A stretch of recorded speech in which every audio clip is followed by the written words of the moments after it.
firman Tuhan hari ini dengan topik melayani dengan kerendahan hati. Di sini kita melayani dengan kerendahan hati. Kerendahan hati, saudaraku, adalah satu sikap hati kita. Sikap hati yang sudah berubah, diubahkan oleh Tuhan Yesus karena Tuhan sendiri yang berada dalam hati kita ini, saudaraku. Orang yang rendah hati, saudaraku, mengenal kesanggupannya. Masih banyak kekurangan, dan karena itu dia bersandar kepada Tuhan. Dan Tuhan tidak pernah mempermalukan orang yang berserah kepadanya. Dan orang yang rendah hati, saudaraku, mengetahui bahwasanya segala sesuatu yang ada padanya adalah karunia Tuhan. Walaupun dia memiliki wajah yang tampan atau cantik, semua itu datang daripada Tuhan. Dan dia akan memakainya untuk memuliakan nama Tuhan, bukan untuk keuntungan sendiri. Walaupun dia diberkati Tuhan dengan berkat yang berkelimpahan, semua daripada Tuhan, yang membuat dia bertambah bersyukur kepada Tuhan. Puji Tuhan, saudaraku. Dan kalaupun seseorang itu tidak dikaruniakan Tuhan wajah yang tampan atau cantik, dia tahu, saudaraku, bahwasanya harta yang sebenarnya, hidup yang sebenarnya bukan terdapat dalam dunia ini, tapi dalam hidup yang kekal. Dan dia mencari perkara-perkara di atas. Itulah dia orang yang rendah hati, saudaraku. Memang segala sesuatu yang ada pada kita, saudaraku, segala sesuatu yang baik berasal daripada Tuhan. Firman Tuhan berkata. Dan firman Tuhan berkata, apakah yang ada padamu yang tidak kamu terima daripadaku? Semua yang ada pada kita terima daripada Tuhan. Pada sebab kalaupun kita diurapi Tuhan, kita dipimpin Tuhan, kita diberikan Tuhan hikmat, biarlah semuanya itu kita pakai dengan segala kerendahan hati untuk melayani jiwa-jiwa, untuk melayani Tuhan. Amin, saudara. Nah, dengan kerendahan hati, saudara, kita akan berhasil dalam pelayanan kita. Dengan kerendahan hati, saudara, kita akan berhasil dalam doa kita. Dengan kerendahan hati, saudara, kita bisa bergaul dengan sesama anak-anak Tuhan. Dan ini sangat perlu dalam kelompok sel. Kalau seorang pemimpin kelompok sel cukup rendah hati, saudaraku, dia bisa mengenal semua anggota-anggotanya dalam kelompok sel tersebut. Dan ini akan sangat menolong dia dalam mendoakan anggota-anggota kelompok selnya satu persatu. Saya percaya kuasa doa. Seorang pemimpin kelompok sel yang berdoa buat anak-anak Tuhan di kelompok selnya, pastilah diberkati Tuhan. Baik pemimpin kelompok sel yang berdoa, baik anak-anak Tuhan dalam kelompok sel tersebut akan diberkati Tuhan. Karena Tuhan kita Tuhan yang mendengarkan dan menjawab doa. Oleh sebab itu pada saudara pemimpin kelompok sel, wakil pemimpin kelompok sel, dia dalam kelompok sel saudara-saudara saling mendoakan. Dan saudara mengenal semua anggota-anggota kelompok sel saudara. Dan saudara mengenal persoalan-persoalannya. Saudara mengenal kekuatan-kekuatannya. Saudara mengenal panggilannya. Saudara mengenal kelemahan-kelemahannya. Dan itu semua saudara bawa di hadapan Tuhan. Dan saudara sampaikan kepada Tuhan dalam doa yang bersungguh-sungguh dengan segala kerendahan hati. Jangan pernah menganggap saudara itu lebih tinggi daripada mereka, lebih rohani daripada mereka, saudara lebih berhikmat daripada mereka. Saudara, kita sesama anggota tubuh Kristus, masing-masing ada kelebihan, ada kekurangan, tapi kita ini semua saling melengkapi satu sama lain. Demikian juga halnya dalam kelompok sel, kita perlu saling mendoakan biar pemimpin kelompok sel, saudaraku, merasa dirinya tidak lebih tinggi, saudaraku, dari anggota-anggota kelompok sel, saudaraku, walaupun dia yang melayani, saudaraku. Karena, saudaraku, pemimpin KKS bukanlah suatu jabatan, saudaraku, bukanlah satu kedudukan, tapi satu pelayanan yang dipercayakan Tuhan kepada saudara. Supaya pelayanan saudara boleh sampai kepada maksud Tuhan, supaya pelayanan saudara boleh berbuah, yaitu saudaraku kelompok sel saudara berbelah menjadi dua, dan kemudian datang jiwa-jiwa baru lagi yang saudara layani dia dengan mengenal dia, saudara dengan bersekutu dengan dia, sehingga dia kemudian menjadi murid. Semua yang terlaksanakan dengan rendah hati, maka kelompok sel saudara akan berhasil dan saudara memberi buah kepada Tuhan. Dengan kerendahan hati, saudaraku, kita lebih mudah menginjil, karena saudaraku, kita tidak akan merasa segan-segan untuk mendatangi rumah tangga yang di sekitar kelompok sel kita, karena kita sudah cukup rendah hati untuk datang kepadanya, mengabarkan Injil Tuhan kepadanya. Inilah berkat-berkat daripada rendah hati, saudaraku. Biar semua kita memiliki, saudaraku, kerendahan hati ini, saudaraku. Ini terjadi karena Yesus yang rendah hati tinggal dalam kita. Nanti akan kita bacakan ayat yang mengatakan, marilah kepadaku kamu sekalian yang letih lelah dan beban berat, aku memberi sentosa kepadamu. Belajarlah kepadaku, karena aku rendah hati dan lembut hati, maka kamu akan mendapat ketenangan. Maka kamu akan mendapat ketenangan bagi jiwamu, firman Tuhan berkata. Haleluya. Nah, saudaraku, murid-murid, saudaraku, ya, pada waktu mereka masih bersama-sama dengan Yesus, belum begitu dewasa, mereka masih mencari yang terbesar di antara mereka. Mereka tidak merendahkan diri satu sama yang lain, dan Tuhan Yesus menegur mereka. Saya percaya mereka menerima teguran Tuhan dan mereka berubah. Saya akan membacakan pada saudara Markus 9 ayat 33 sampai 37. Bukalah kitab saudara, sama-sama kita membacanya. Markus pasal 9 ayat 30 sampai 37. Markus pasal 9 ayat 33. Di sini kita melihat, saudaraku, murid-murid berbincang-bincang di tengah jalan. Mereka bukan memperbincangkan penginjilan, mereka bukan memperbincangkan, saudaraku, pengorbanan Tuhan Yesus. Mereka belum mengerti. Tapi apakah yang mereka cari? Mereka mencari orang yang terbesar. Mereka berharap menjadi orang yang terbesar. Mari kita baca Markus 9 ayat 33 sampai 37 bersama-sama. Kemudian tibalah Yesus dan murid-muridnya di Kapernaum. Ketika Yesus sudah di rumah, dia bertanya kepada murid-muridnya, apa yang kamu perbincangkan tadi di tengah jalan? Tetapi mereka diam. Sebab di tengah jalan tadi mereka mempertengkarkan siapa yang terbesar di antara mereka. Lalu Yesus duduk dan memanggil ke-12 murid itu. Katanya kepada mereka, jika seseorang ingin menjadi yang terdahulu, hendaklah ia menjadi yang terakhir dari semuanya dan pelayan dari semuanya. Maka Yesus mengambil seorang anak kecil dan menempatkannya di tengah-tengah mereka. Kemudian ia memeluk anak itu dan berkata kepada mereka, barang siapa menyambut seorang anak seperti ini dalam namaku, ia menyambut aku. Dan barang siapa menyambut aku, bukan aku yang disambutnya, tetapi dia yang mengutus aku. Di sini, saudaraku, sementara berjalan bersama-sama dengan Yesus, murid-murid mempertengkarkan siapa yang terbesar di antara mereka. Sampai di rumah, Tuhan Yesus bertanya kepada mereka, apa yang kamu perbincangkan tadi tengah jalan? Mereka diam karena mereka sadar, mereka malu. Mereka tahu bahwasanya yang mereka perbincangkan itu tidak layak. Kerat manis, saudara, kalau kita datang di bawah kaki Tuhan, kita menjadi sadar akan kekurangan kita, kita menjadi sadar akan dosa kita, saudara. Dalam hal itu yang paling baik, saudara, kita bertobat, saudara. Demikian juga murid-murid ini. Yesus mengasihi murid-muridnya. Seolah-olah Tuhan Yesus berkata, boleh kamu mulai menjadi besar. Kebesaran yang sejati bukan dalam dunia ini. Kebesaran yang sejati terdapat dalam surga. Biarlah kamu mencapai kebesaran yang sejati, dan aku menerangkan jalannya kepadamu, Tuhan berkata. Dan Tuhan sedang menerangkan jalannya kepada murid-murid ini. Di mana Tuhan Yesus berkata, jika seorang ingin menjadi yang terdahulu, hendaklah ia menjadi yang terakhir dari semuanya dan pelayan dari semuanya. Siapa yang mau menjadi terbesar, Tuhan berkata, dia harus menjadi hamba. Dia harus memiliki hati seorang hamba yang patuh. Siapa yang mau menjadi terbesar, dia harus menjadi pelayan.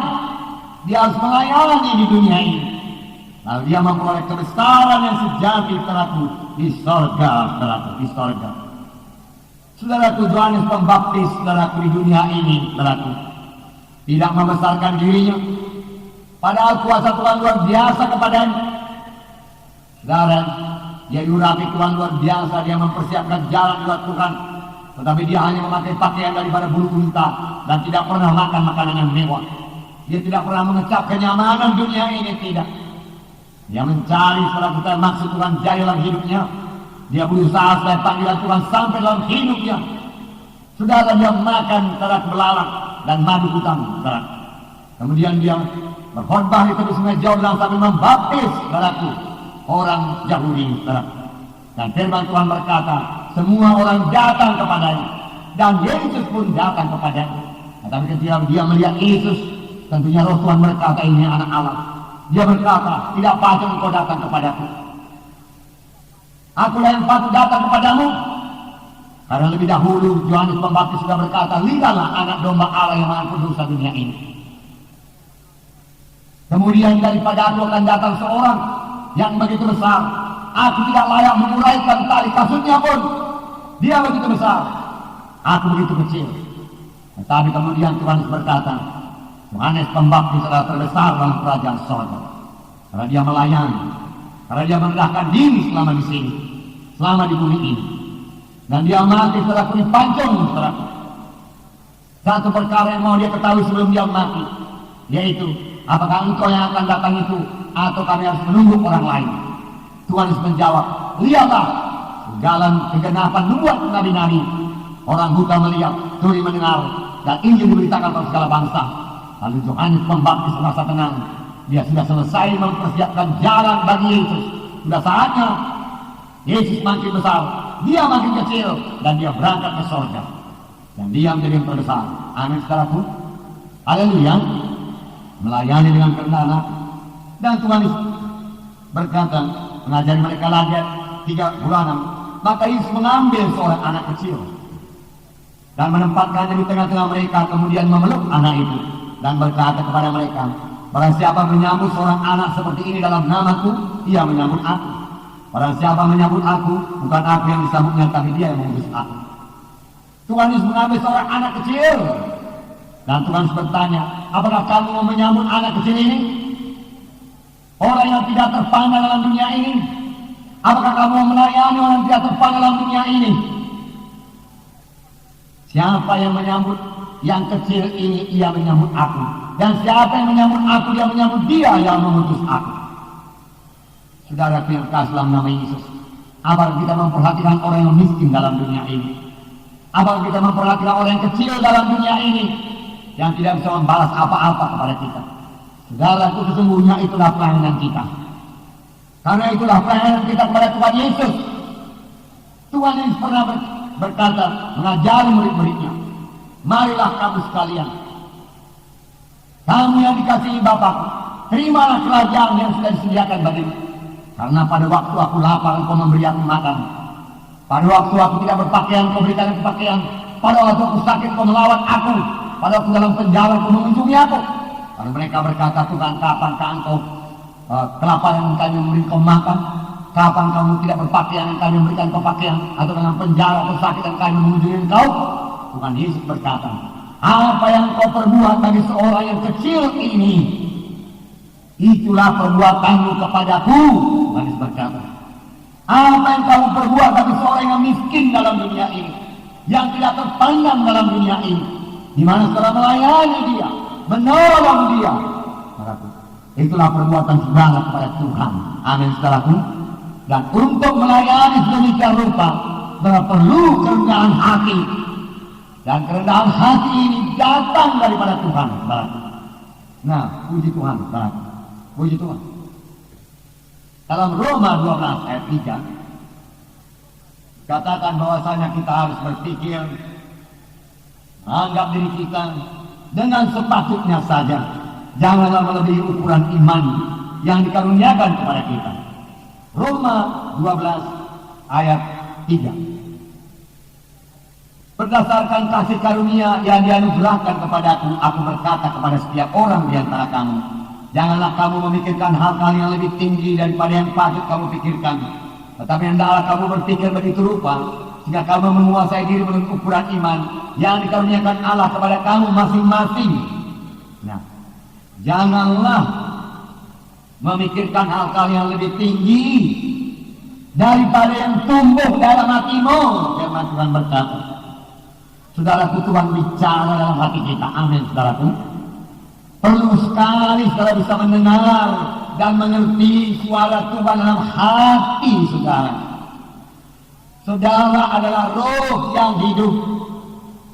Roh saudara hidup pada waktu saudara lahir baru. Sebelum saudara lahir baru, roh saudara mati di hadapan Tuhan. Dengan roh yang mati kita tidak bisa bersekutu dengan Tuhan. Karena Allah itu roh adanya, saudaraku. Tetapi setelah kita lahir baru roh saya menjadi hidup, roh saudara menjadi hidup. Lalu roh Tuhan mulai bicara kepada roh saya. Itulah satu hal yang sangat indah. Saya suka sekali kalau itu terjadi. Saya suka cita karenanya, saudaraku. Saya tahu kalau roh Tuhan sudah bicara kepada roh saya, ada kesaksian dalam roh saya bahwa dengan doa saya sudah didengarkan Tuhan, saudaraku. Itu membuat saya bersorak-sorai dan sukacita. Berarti Tuhan sudah mengabulkannya dalam dunia rohani yang lebih dahulu. Walaupun saya belum melihat dengan mata kepada saya di dunia ini itu terjadi, saya sudah bersukacita. Biarlah saudara juga mengalaminya. Misalnya saudara mohon satu perkara, buat kesembuhan saudara. Saudara sakit, pada saat dokter mengatakan saudara sakit, tetapi saudara mendengarkan firman Tuhan yang berkata, Yesus itu hidup, dia tidak berubah. Dahulu dia menyembuhkan, hari dia menyembuhkan. Dia mendengar doa kita, dan oleh bilurnya kamu sudah sembuh. Saudara, Tuhan selalu berkata sekarang sembuh, sudah sembuh. Lalu saudara berdoa, Tuhan genapkanlah itu bagi diriku Tuhan. Tuhan, aku berjanji Tuhan memakai anggota tubuhku ini tidak lagi menjadi alat dosa, tapi menjadi alat kebenaran saja kepadamu Tuhan. Tolong saya Tuhan, menjejakmu berlangsung Tuhan. Dan tiba-tiba sesuatu yang saudara rasa terang dalam hati saudara, damai.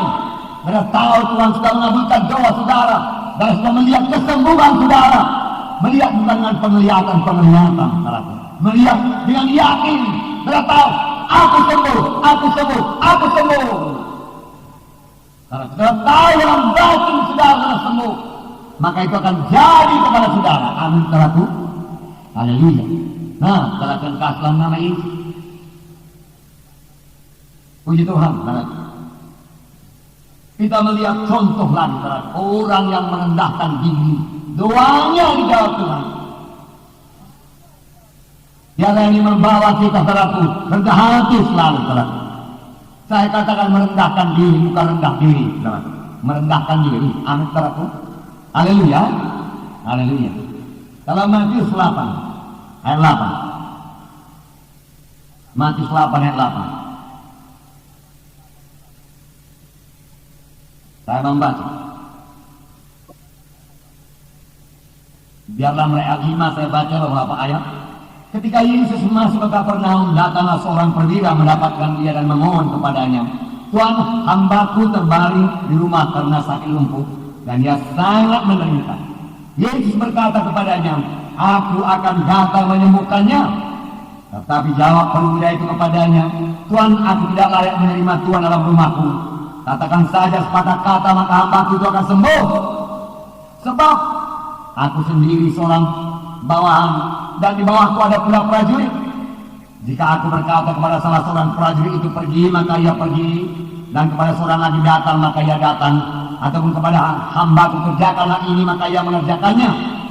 Setelah Yesus mendengar hal itu, heranlah ia dan berkata kepada mereka yang mengikutinya, aku berkata kepadamu, sesungguhnya iman sebesar ini tidak pernah aku jumpai pada seorang pun di antara orang Israel. Haleluya. Saya percaya ada hubungan antara kerendahan hati dan iman. Sebab kita katakan tadi, oleh rendah hati mengetahui keterbatasannya, dan karena dia mengetahui keterbatasannya, dia bergantung kepada Tuhan, dia beriman kepada Tuhan. Penghulu laskar ini terlalu seorang yang terpandang. Pada zaman itu kalau dia jalan di tengah jalan, orang membungkuk kepadanya. Dia seorang dihormati. Dan seorang hambanya, seorang prajuritnya sakit, dia mengasihi. Amin, saudaraku. Haleluya. Centurion biasanya membawahi 100 orang. Jadi masih ada 99 orang lagi yang bisa bekerja. Tetapi dia memperhatikan yang satu orang itu sakit, jatuh kasihan. Dia dengar tentang Yesus dan dia datang kepada Yesus dan berkata, Tuhan, hambaku terbaring di rumah sakit karena lumpuh. Dan Tuhan berkata, aku akan datang menyembuhkannya. Aku akan datang menyembuhkannya. Lihatlah hati Yesus dalam hal ini. Dan yang sakit jangan katakan Tuhan tidak mau menyembuhkan saya. Itu sangat menyakitkan hati Tuhan. Karena dia datang terutama untuk mengangkat dosa saudara, dan mengangkat akibat dosa saudara, terutama penyakit. Saudara, penyakit. Aku akan datang menyembuhkannya, walaupun dia bukan orang Israel. Aku akan datang menyembuhkannya. Tetapi perwira ini telah orang berpangkat, berkedudukan, kaya, terhormat, merendahkan dirinya. Dia cukup rendah hati. Dia berkata, Tuhan, gak usah capek-capek datang ke rumah. Katakan sepatah kata saja, engkau orang yang berkuasa, sama seperti aku. Aku berkuasa dalam bidang militer. Aku berkata pergi, dia pergi. Aku berkata datang, dia datang, dan lain sebagainya. Engkau berkata dalam dunia roh, engkau berkuasa dalam dunia rohani, Tuhan. Oleh sebab itu ucapkan sepatah kata saja, maka hambaku ini pasti sembuh. Yesus heran dengan imannya. Heran. Sepatah kata dia dengar, saudaraku. Cukup, dia katakan. Ucapkan saja sepatah kata. Apakah hasilnya? Saya bacakan pada saudara dalam ayat 13. Lalu Yesus berkata kepada perwira itu, pulanglah dan jadilah kepadamu seperti yang kau percaya. Maka pada saat itu juga sembuhlah hambanya itu. Amin, saudaraku. Satu kerendahan hati. Aku tidak layak, aku orang berdosa. Puji Tuhan, saudaraku. Puji Tuhan. Nah, saudara yang kasih dalam nama Yesus, dalam Al-Quran saya panggil saudara maju ke depan. Sebenarnya saya bisa datang ke tempat saudara mendoakan saudara. Bukan satu hal yang berat kepada saya, bukan. Tetapi saudara perlu cukup rendah hati untuk mengaku diri saudara sebagai seorang berdosa dan maju ke depan. Lalu anugerah pengampunan dosa, keselamatan jiwa, lahir baru akan menjadi milik saudara. Amin, saudaraku. Karena dengan tindakan saudara maju ke depan menunjukkan saudara cukup rendah hati untuk mengaku dosa saudara, dan Tuhan dekat kepada orang yang rendah hatinya. Nah, puji Tuhan, saudara. Tuhan Yesus, saudaraku, seorang yang rendah hati. Matius 11. Saya bacakan pada saudara ayat 29. Pikullah kuk yang kupasang dan belajarlah kepadaku, karena aku lemah lembut dan rendah hati, dan jiwamu akan mendapat ketenangan. Sebab kuk yang kupasang itu enak dan bebanku ringan. Tuhan Yesus mengakui dirinya lembut hati dan rendah hati. Tetapi Tuhan Yesus juga berkata kepada kita, belajarlah kepadaku, karena aku lemah lembut dan rendah hati, dan jiwamu akan mendapat ketenangan. Apakah yang dicari oleh orang dunia ini? Ketenangan jiwa. Banyak yang piknik ke sana kemari mencari ketenangan jiwa. Ketenangan jiwa. Tapi firman Tuhan mengatakan kepada kita, datanglah kepada Yesus. Belajarlah kepada Yesus. Karena aku rendah hati dan lembut hati, Tuhan berkata, maka kamu akan mendapat ketenangan bagi jiwamu. Ketenangan bagi jiwa. Dalam banyak orang berpikir kalau uang banyak jiwa pun tenang. Nyatanya tidak demikian, saudaraku. Banyak orang yang banyak uangnya, saudaraku, banyak khawatirnya. Makanya ada yang bunuh diri pun. Ada yang, saudaraku, khawatir, saudaraku. Ada yang berpikir kalau sudah cukup jaminan hidup akan ada ketenangan hidup. Saudaraku, jaminan hidup yang mana ini sekarang yang kita cari, saudaraku? Jaminan hidup dalam dunia ini saja kah? Yang 60, 70, 90 tahun, 100 tahun yang kita katakan. Atau jaminan hidup yang kekal? Yang mana yang paling perlu? Apakah kita mengejar jaminan hidup dunia yang 60 tahun ini? Atau jaminan hidup yang kekal? Saya percaya surga. Saya percaya ada hidup sesudah hidup ini. Puji Tuhan. Nah, saya percaya kalau banyak orang sudah sampai ke surga. Tetapi sungguh menyedihkan, banyak orang sudah sampai ke neraka juga.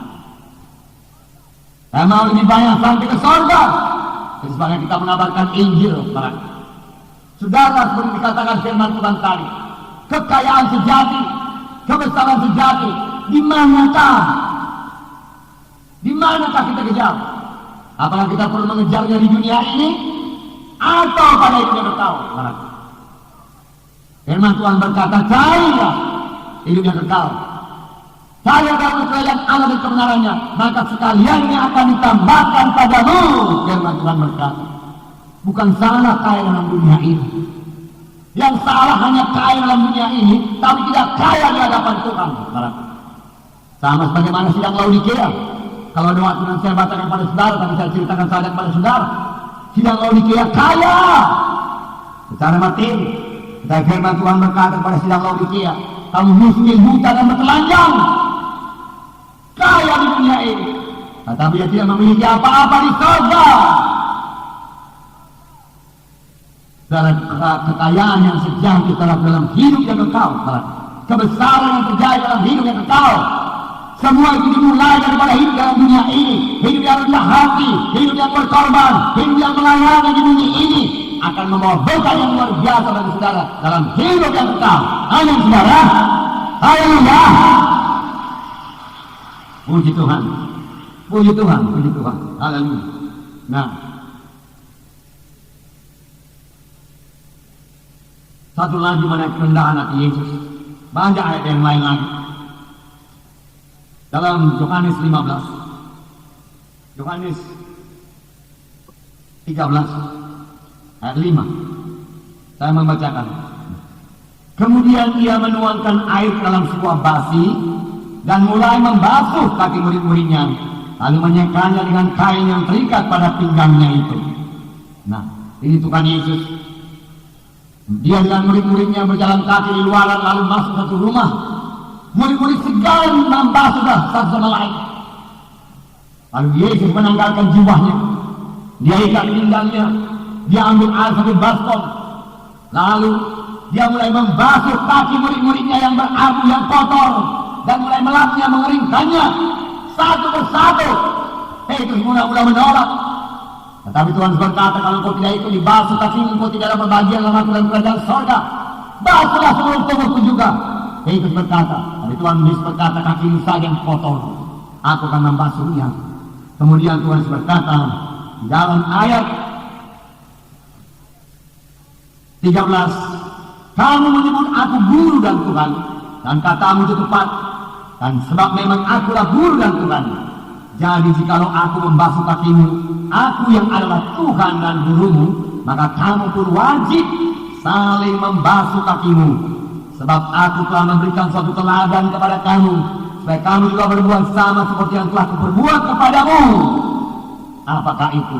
Kerendahan hati. Yesus Tuhan, Yesus Guru. Tidak ada guru dalam dunia ini yang melebihi Tuhan Yesus. Yang menyamai juga tidak ada. Tidak akan pernah ada. Dia Tuhan yang menciptakan langit bumi, mengambil baskom, saudaraku. Lalu saudaraku membasuh kaki murid-muridnya satu persatu, kaki yang berabu. Bukan seperti kaki saudara-saudara. Kaki saudara-saudara cukup bersih. Saudara pakai sepatu, pakai kaos lagi, saudara, cukup bersih. Nah, tetapi kaki murid-murid berjalan di debu sana, dibasuh oleh Tuhan istilah. Kalau aku Tuhan dan Guru berbuat demikian, kamu juga wajib saling membasuh. Kamu juga wajib mau merendahkan dirimu untuk melayani saudara-saudaramu. Kamu juga wajib merendahkan dirimu untuk menolong saudaramu, untuk mengasihi saudaramu, untuk mendoakan saudaramu. Tuhan berkata, untuk membasuh kakinya pun. Barangkali ada yang banyak di antara saudara belum pernah membasuh kaki. Membasuh betul-betul maksud saya. Permulaan gereja ini masih ada pembasuhan kaki. Waktu gereja di desa saya layani, saudaraku, di mana jumlahnya sudah 200 orang saja. Kerap kali dalam beberapa tahun kami mengadakan beberapa kali basuhan kaki. Kami menyediakan beberapa baskom, anduk kecil, lalu mulai membasuh kaki. Saya lebih dahulu membasuh kaki, saudaraku, anak-anak Tuhan, anak-anak Tuhan dari kampung, di mana mereka datang ke gereja, saudaraku, dengan sandal jepit dan berjalan di jalanan, di sawah itu, saudaraku, di palungan sawah itu sudah berlumpur, saudaraku. Kadang-kadang mereka hanya lap sedikit-sedikit, saudaraku, dengan kaki lalu masuk ke dalam. Kalau tiba saja pembasuhan kaki, saya memang betul-betul membasuh kaki mereka itu sampai bersih, saudaraku. Kemudian saya lap, tetapi dalam membasuh saya doakan dia, pejalan rohaninya bersama benar, pakai dia Tuhan, berkati dia Tuhan, berkati keluarganya Tuhan. Sambil saya merendahkan diri, dan memang berhasil saudaraku. Sampai sekarang mereka menjadi jemaat yang kuat di desa-desa sana. Setelah 20 tahun lebih saya tinggalkan, mereka tetap melayani Tuhan, mengikut Tuhan, dan mereka bertumbuh berkembang mengabarkan Injil saudaraku. Kalaupun sekarang ini kita belum bisa membasuh kaki satu sama lain, kita bisa membasuh saudaraku, membasuh hati saudaraku, satu sama lain, saling menyegarkan maksudnya saudaraku. Tiap-tiap orang yang sudah dibasuh kakinya itu jadi segar. Biarlah pelayanan kita kepada anak Tuhan yang lain menyegarkan dia, ucapan kita kepada anak Tuhan yang lain menyegarkan dia, ucapan kita membangunkan imannya. Apa yang saudara? Jangan ucapan kita membuat dia lemah. Tapi kita mengucapkan beberapa perkataan, oh tumbuh imannya. Bisa sembuh kalau demikian. Nah, jaga ucapan kita menyegarkan anak Tuhan yang lain. Itu juga termasuk bahagia rohani daripada pembasuhan kaki. Nah, saudara yang kasih dalam nama Yesus, beberapa orang dalam Alkitab datang kepada Tuhan sedang tersungkur, yang semua merendahkan dirinya, dan rata-rata mereka itu, kalau boleh saya katakan semuanya mereka itu menerima jawaban dari Tuhan. Saudara, tapi ada saatnya saudaraku, kita perlu berlutut berdoa, bahkan tersungkur berdoa. Beberapa kali saya tersungkur berdoa kepada Tuhan.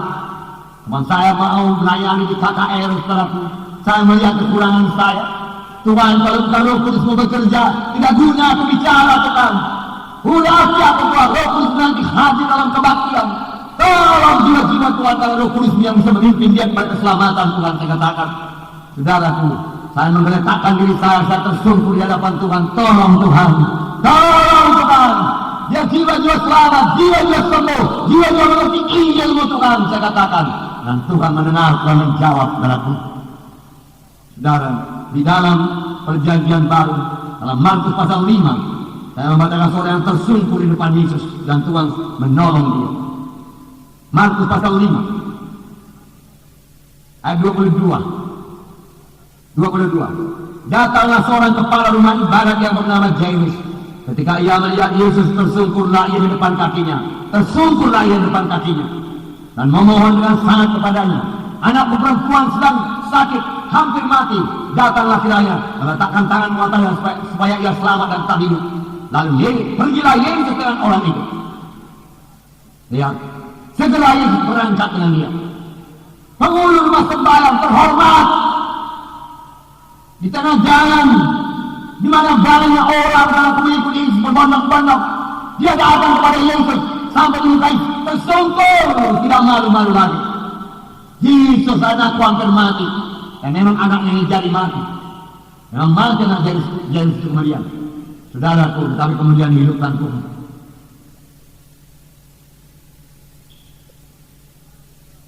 Dua minggu yang lalu, saudaraku, seorang anak Tuhan di Medan tinggal di rumah kami, namanya Riona, saudaraku, menerima kabar dan penguluran, saudaraku, bahwasanya orang tuanya sudah mati. Nah, lalu dia menangis. Dan lalu kami nasihati dia, berikan firman Tuhan, kami kuatkan dia, saudaraku, dan kami berikan bekal ala kadarnya. Dia berangkat ke Panguluran, saudaraku. Tapi sampai di Panguluran, saudaraku, orang tuanya itu hidup kembali.